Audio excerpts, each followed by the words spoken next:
பலாலி கிழக்கு ராஜேஸ்வரி அம்மன் ஆலயத்தின் இன்றைக்கு உற்சவத்தை இட்டு இராணுவத்தினரிடம் கதைத்து இன்று மக்களின் வேண்டுகோளுக்கு இணங்க அவர்களின் வழிபடுவதற்கான உரிமையை இன்றைய தினம் பெற்றுக் கொடுத்திருக்கின்றோம். அந்த தீங்கு விளைவிக்கும் பாக்டீரியாக்களை ஒழிக்கும் என மருத்துவ மற்றும் விஞ்ஞான ரீதியாக உறுதிப்படுத்தப்பட்டுள்ளது. ஏனென்றால் மக்கள் கூறுகிறார்கள், இதே நாளில்தான் இந்த இடத்திலிருந்து இடம்பெயர்ந்து 90ஆம் ஆண்டு 6ஆம் மாதம் 15ஆம் தேதி இந்த இடத்தை விட்டு யுத்த காரணங்களால் இந்த இடத்தை விட்டு இடம்பெயர்ந்து சென்றிருந்தனர். 35 வருடங்களுக்கு மேலாகின்றது. இன்னும் இந்த காணிகளும் விடுவிக்கப்படவில்லை.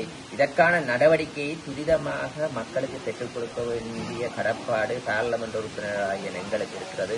அதற்காகத்தான் இந்த பிரதேச மக்களும் நம்பிக்கை நிமிடம் வாக்களித்து நிற்கிறார். அந்த நம்பிக்கையை பலப்படுத்த வேண்டிய கடப்பாடு நமக்கு உண்டு. இதற்கான நடவடிக்கை எடுப்பதற்காக எமது அரசாங்கத்திற்கான இந்த தகவலை தெரிவிப்போம். அதே நேரம் இந்த ஆலயத்திற்கு தற்காலிகமாக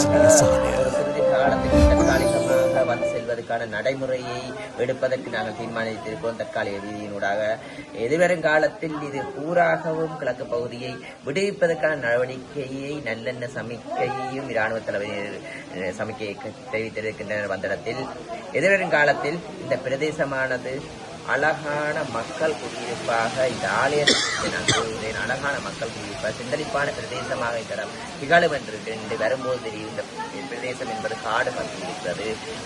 இந்த அம்மா என்னிடம் தெரிவிக்கும் போது கருத்தை தெரிவிக்கும் போதே உணர்கிறேன். அவ அழுகிறார், கண்ணீர் வருகிறது. இப்போது இங்கே வந்து தன் வாழ்வேன் என்ற எண்ணப்பாடுடன் இருக்கிறார். அதற்காக நாங்கள் துரிதமான நடவடிக்கை எடுப்பதற்காக இந்த பிரதேச வாழ் மக்களுக்கு தெரிவித்துக் கொள்கிறேன். தலைமுறை காலம் அணிந்துவிட்டது. நாம் 3வது தலைமுறை காலம் 4வது தலைமுறை காலத்திலாக நிம்மதியாக எமது பிரதேசத்தில் வாழ்வதற்கு இந்த அரசாங்கம் அன்றா திசைநாயக்க அரசாங்கம் வந்து எங்களுக்கு ஒரு முடிவொன்று எடுத்து இந்த இடத்தை விட்டுத்தருமாறு எங்களுடைய மாண்புமிகு ஜனாதிபதி அவர்களை பணி அன்போடு கேட்டுக்கொள்கின்றோம்.